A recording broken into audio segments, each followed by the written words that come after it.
అందరికీ నమస్కారం అండి. టీజీ తెలుగు లెసన్ ఛానల్కి స్వాగతం సుస్వాగతం. ఈ వీడియోలో మీరు 10వ తరగతి పాఠ్యాంశమైన వీర తెలంగాణ దాశరథి కృష్ణమాచార్యులు గారు రాసినటువంటి వీర తెలంగాణ పాఠ్యాంశానికి సంబంధించి ప్రశ్నలు జవాబులు ఎలా తయారు చేయాలో చూసుకున్నాం. ఇక్కడ మనకు 3 మార్కుల ప్రశ్న మరియు 7 మార్కుల ప్రశ్న రావడం జరుగుతుంది.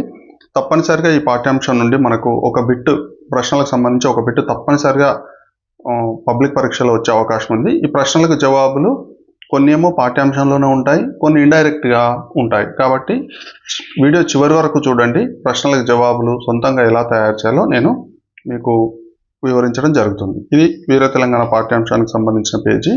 ఇక్కడ మీకు వ్యక్తీకరణ సృజనాత్మకతలో ఇక్కడ మీకు మొదటి ప్రశ్న ఉంది. తెలంగాణ గొప్పతనపు విశేషాలు కొన్ని తరాల వరకు దుర్మార్గుల చేతిలో చిక్కుకున్నాయి అన్న కవి మాటలను మీరు ఎలా సమర్థిస్తారు? ఇది 5 వాక్యాల్లో రాయాలి మనం ప్రశ్నకు జవాబు. ఇది 3 మార్కులు ఉంటుంది.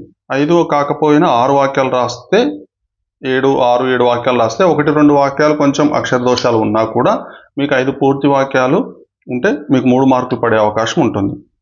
ఇక్కడ చూడండి, తెలంగాణ గొప్పతనపు విశేషాలు కొన్ని తరాల వరకు దుర్మార్గుల చేతులు చిక్కుకున్నాయి అంటే తెలంగాణ గొప్పతనం అంతా కూడా కొన్ని తరాలు దుర్మార్గుల చేతులు చిక్కుకున్నాయని కవి అన్నాడు. ఏ ఉద్దేశంతో అన్నాడు, ఏ సందర్భంలో అన్నాడు అనేది ఒకసారి ఇక్కడ చూడండి. ఈ 2వ పద్యానికి సంబంధించిన పాఠ్యాంశంలో తాత్పర్యంలో ఇది ఉంది. ఇక్కడ పద్యంలో కూడా చూద్దాం ఒకసారి. ఈ పద్యంలో తల్లి నీ ప్రతిభా విశేషములు భూత ప్రేత హస్తములండుల్లన్ కొన్ని తరాల దాకా. ఈ వాక్యాన్ని తీసుకొని మనకు ప్రశ్న తయారు చేయడం జరిగిందనమాట.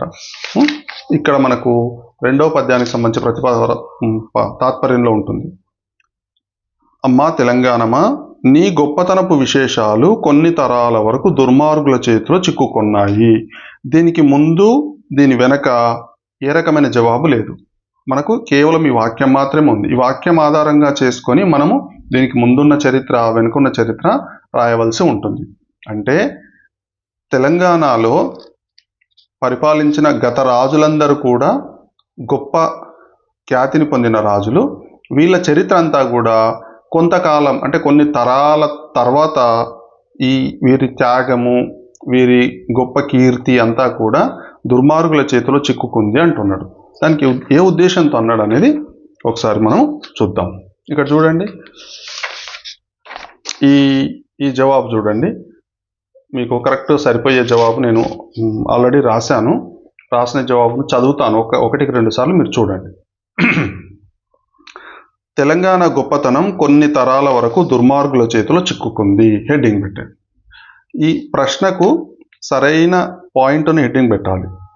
చిక్కుకుంది ఎందుకు అని పెట్టవలసి వస్తుంది, నేను సమర్థిస్తాను అని పెట్టవలసి వస్తుంది. లేకపోయినా ఈ రకమైన హెడ్డింగ్ పెట్టినా కూడా మనకు ఎగ్జామినర్ను ఆకట్టుకునే ప్రయత్నం చేయవచ్చు. మనం తెలంగాణ ప్రాంతం చాలా కాలం పాటు నిజాం నవాబుల పాలనలో ఉన్నది.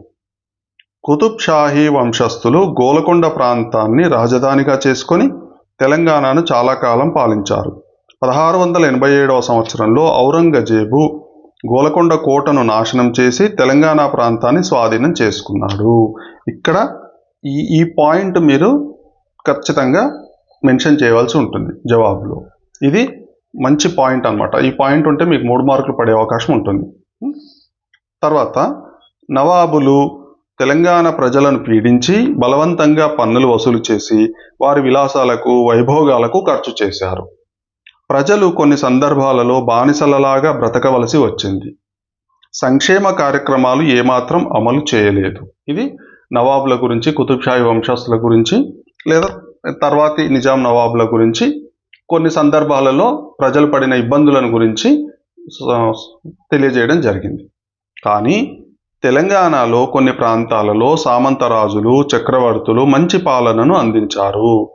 కాకతీయ రాజులు వ్యవసాయానికి అత్యంత ప్రాధాన్యతనిచ్చారు, చెరువులను తవ్వించారు. ఇక్కడ రాయవచ్చు, ఇంకొక పాయింట్ మనము ఇక్కడ యాడ్ చేసుకోవచ్చు. చెరువులను తవ్వించారు అని ఒక పాయింట్ కూడా యాడ్ చేసుకోవచ్చు. చెరువులను తవ్వించారు అనే పాయింట్ కూడా యాడ్ చేసుకోవచ్చు. ఇలాంటి ప్రభువులు చేసిన సత్కార్యాలు కూడా సుల్తానుల పాలనలో దుర్మార్గుల చేతులలో చిక్కుకున్నాయి అని అనవచ్చును అని కవి ఉద్దేశం అని నేను సమర్థిస్తున్నాను.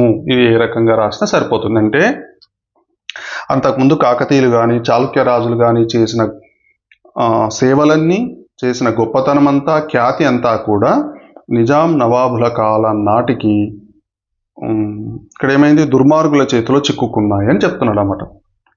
దీనికి ఒక హెడ్డింగ్ పెట్టాం చూడండి, నా తెలంగాణ కోటి రతనాల వీణ అనే హెడ్డింగ్ పెట్టాం.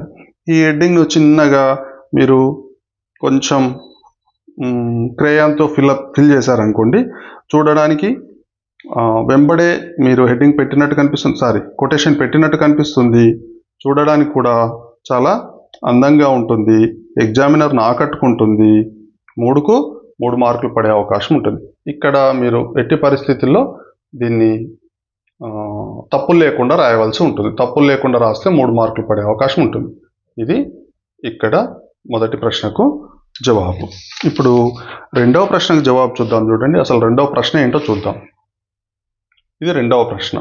ఏమంటున్నాడు, తెలంగాణమున గడ్డిపోచయున్ సంధించన్ కృపానమ్ము అని దాశరథి ఎందుకన్నాడు? తెలంగాణలో గడ్డిపోచ కూడా కత్తిలాగా మారి ఎదిరించిందంట. గడ్డిపోచ అంటే గడ్డిపోచ కత్తిలాగా మారడం కాదు ఇక్కడ. అంటే మామూలుగా గడ్డి మాయమై, లేకుంటే మంత్రాలతోటి, లేకుంటే ఇంకేదో మ్యాజిక్ తోటి కత్తిలాగా మారడం అని కాదు. గడ్డిపోచ వంటి అల్పుడు కూడా, అంటే ముసలివారు, బాలకులు, స్త్రీలు, బలహీనులు అందరూ కత్తి పట్టి ఎదిరించారు, నిజాం నవాబు పైన తిరుగుబాటు చేశారు అనే అర్థంలో దీనిని వాడాలి. ఇది ఎప్పుడు వచ్చే క్వశ్చన్, ఇది very very very very important question. ఇది 3 మార్కులకు వస్తుంది. ప్రతి 2 ఏళ్లకు, ప్రతి ఆల్టర్నేట్ ఇయర్లో ఇది తప్పనిసరిగా వస్తుంది. ఇది బాగా ప్రాక్టీస్ చేసుకోండి. తెలంగాణమున గడ్డిపోచయున్ సంధించని కృపానమ్ము అని దాశరథి ఎందుకన్నాడు? తెలంగాణలో గడ్డిపోచ కూడా కత్తి వలె ఎదిరించింది. హెడ్డింగ్ పెట్టాను. తెలంగాణలో నిజాం పాలనలో ఎన్నో దుర్మార్గాలకు గురి అయ్యింది. తెలంగాణ అనేది నిజాం పాలన వల్ల ఎన్నో దుర్మార్గాలకు గురి అయ్యింది. అంటే ప్రతి సందర్భంలో కాదు, కొన్ని సందర్భాలలో నిజాం నవాబులు కొంచెం నియంతృత్వంగా పరిపాలించడం జరిగింది. రజాకారుల చేతిలో ఎన్నో ఇబ్బందులు పడినారు. ఇక్కడ మెయిన్, రజాకారుల వల్ల నిజాం నవాబుకు చెడ్డ పేరు వచ్చిందనేది వాస్తవం.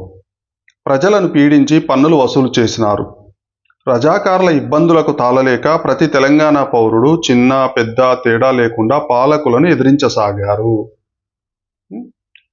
తెలంగాణ విముక్తి పోరాటంలో గడ్డిపోచ వంటి బలహీనులు కూడా ధైర్యం తెచ్చుకొని నవాబును ఎదిరించారు.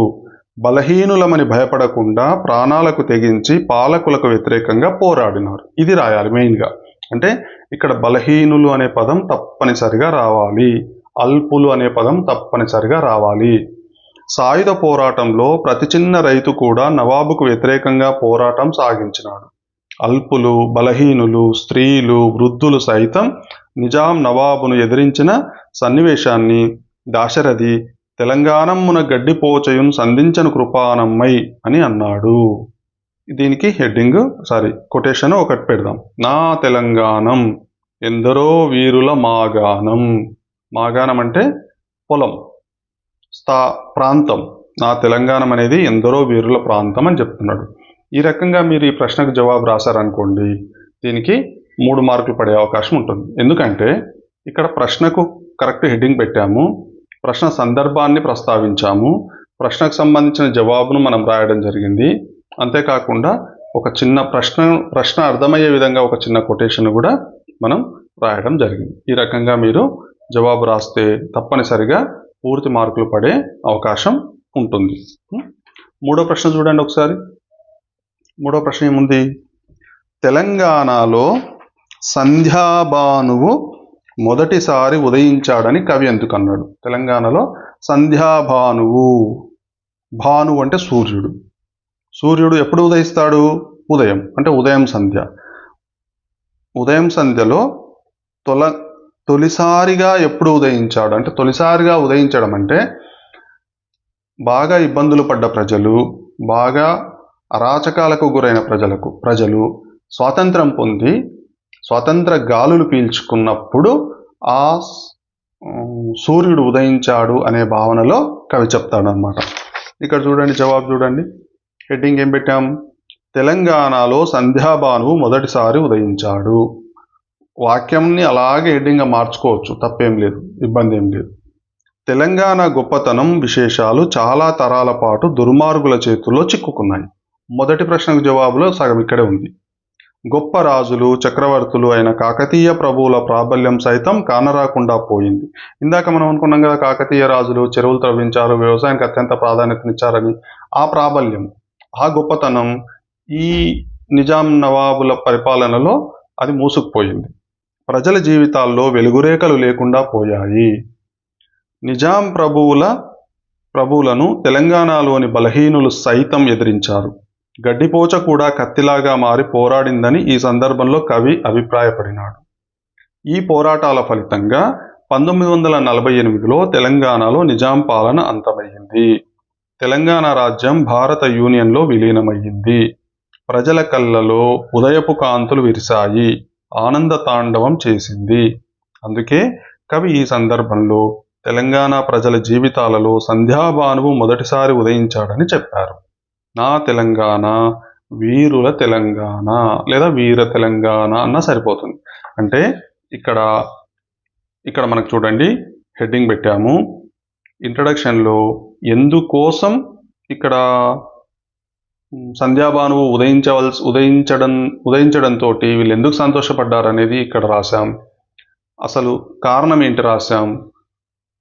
ఇక్కడ సంధ్యాభానువు ఉదయించిన విధానాన్ని రాశాం. ఈ రకంగా మనం జవాబు రాయవలసి ఉంటుందన్నమాట. తర్వాత ఈ 10 వాక్యాల ప్రశ్న చూడండి. ఇది 7 మార్కులకు వస్తుంది. 10 వాక్యాల ప్రశ్న ఈ 7 మార్కులకు వస్తుంది. ఇది very very very important. Very అంటే వెరీ 5. నేనైతే 5 స్టార్లు పెడుతున్నా. మీరు ఇంకొక 5 స్టార్లు పెట్టుకున్నా సరే తప్పనిసరిగా ఈ ప్రశ్న తప్పనిసరిగా గుర్తుపెట్టుకోండి. ఈ ప్రశ్న ఏదో ఒక రూపంలో వస్తుంది. వీర తెలంగాణ పాఠ్యభాగ సారాంశాన్ని సొంత మాటలు చెప్పండి అన్నా, లేకుంటే తెలంగాణలో వీరుల గొప్పతనాన్ని తెలియజేయండి అని, ఏ రకంగానైనా ఈ ప్రశ్న ఏ రకంగానైనా వచ్చే అవకాశం ఉంది. వీర తెలంగాణ అనే పదం వచ్చి 7 మార్కులకు ప్రశ్న వచ్చిందంటే దీని సారాంశాన్ని రాస్తే సరిపోతుంది. దీని ప్రశ్నకు జవాబు చూడండి. వీర తెలంగాణ పాఠ్యభాగ సారాంశం మీ సొంత మాటలో రాయండి. వీర తెలంగాణ పాఠం సారాంశం. దాశరథి కృష్ణమాచార్యులు రాసిన రుద్రవీణ అనే కావ్యం నుండి వీర తెలంగాణ పాఠం గ్రహించబడింది. ఇందులో తెలంగాణ గొప్పతనాన్ని, తెలంగాణ ప్రజల ధైర్య సాహసాలను దాశరథి కొనియాడడం జరిగింది. తెలంగాణ తల్లి ఊదిన శంఖధ్వనులు భూమండలమంతా ప్రతిధ్వనించాయి. ఉదయించిన సూర్యుని కిరణాల చేత సంతోషం పొందిన ఆకాశ గంగా తరంగాలు అన్ని దిక్కులను తెలవారేటట్లు చేశాయి. ఒక్క నిమిషం సెట్ చేస్తా. అన్ని దిక్కులను తెలవారేటట్లు చేశాయి. తెలంగాణ గొప్పతన విశేషాలు చాలా తరాల పాటు దుర్మార్గుల చేతుల్లో చిక్కుకున్నాయి. ఇప్పుడు ఆ అడ్డంకులు తొలగి బ్రతుకు తోవ చూపే మార్గం వచ్చింది. తెలుగు నేల ఎంతో కాంతి కలిగినది, విప్లవ కాంతి కలిగినది. తెలంగాణ తల్లి తన ఒడిలో 1 కోటి మంది యువకులను పెంచి వారికి వయసు రాగానే కత్తిపట్టి ఎదిరించేలా, నిజాం రాజు గర్వం అణచేలా తీర్చిదిద్దింది. తెలంగాణ స్వాతంత్ర పోరాటం సముద్రం మాదిరిగా ఉప్పొంగుతున్నది. విప్లవ చైతన్యం భూమండలమంతా వ్యాపించింది. తెలుగు వీరులలో ధైర్యం ఎక్కువ. వీరుల వంటి వారు, పరోపకార గుణం కలిగిన వారు. మతపిశాచి ప్రజల గొంతులు కోస్తున్న బ్రతుకు భారమైనా కూడా తెలంగాణ ప్రజలు తెలుగుదనాన్ని కోల్పోలేదు. యుద్ధంలో రుద్రాదులు మెచ్చుకునే విధంగా విజయం సాధించారు. కాకతీయుల కంచుగంట మోగిన సమయంలో రుద్రమదేవి యుద్ధంలో చీల్చి చెండాడినప్పుడు తెలుగు జెండాలు ఆకాశంలో రెపరెపలాడాయి. చాళుక్యుల కాలంలో మంగళకర జయజయధ్వానాలు మోగాయి. నాటి నుండి నేటి వరకు తెలంగాణ శత్రువుల దొంగ దెబ్బకు ఓడిపోలేదు. శ్రావణ మాసంలోని మేఘంలాగా గర్జిస్తూ నా తెలంగాణ ముందుకు నడుస్తూనే ఉంది. అంటే ప్రాచీన కాలం నుండి నేటి వరకు కూడా తెలంగాణ ఎంత ఇబ్బందులు పడ్డా కూడా, రాజుల వల్ల కానీ, చక్రవర్తుల వల్ల కానీ, శత్రువుల వల్ల కానీ ఎంత ఇబ్బంది పడ్డా కూడా తెలంగాణ ఎప్పుడు కూడా ఓడిపోలేదు. ఎట్లా ముందుకెళ్తుందంట? శ్రావణ మాసంలోని మేఘంలాగా గర్జిస్తూ ముందుకు వెళ్తుందంట. శ్రావణ మాసంలో మేఘాలు నల్లని మబ్బులు పట్టి ఎక్కువగా శబ్దం చేస్తూ ఉంటాయి. అలా తెలంగాణ ముందుకు వెళ్తూనే ఉంటుంది అని ఇక్కడ తెలియజేయడం జరిగింది. ఈ రకంగా మీరు ప్రశ్నలకు జవాబులు రాస్తే తప్పనిసరిగా పూర్తి మార్కులు పడే అవకాశం ఉంటుంది. ఈ రకంగా నిదానంగా గుండ్రంగా మీరు ప్రశ్నలకు జవాబులు రాస్తే పూర్తి మార్కులు పడతాయి. మరిన్ని వీడియోల కోసం ఛానల్ని సబ్స్క్రైబ్ చేయండి, మీ ఫ్రెండ్స్కి షేర్ చేయండి. ఈ 10వ తరగతి అన్ని పాఠ్యాంశాలకు సంబంధించిన వీడియోలు చాలా సులభ శైలిలో తయారు చేసి మీకు ఇవ్వడం జరుగుతుంది. Thank you very much.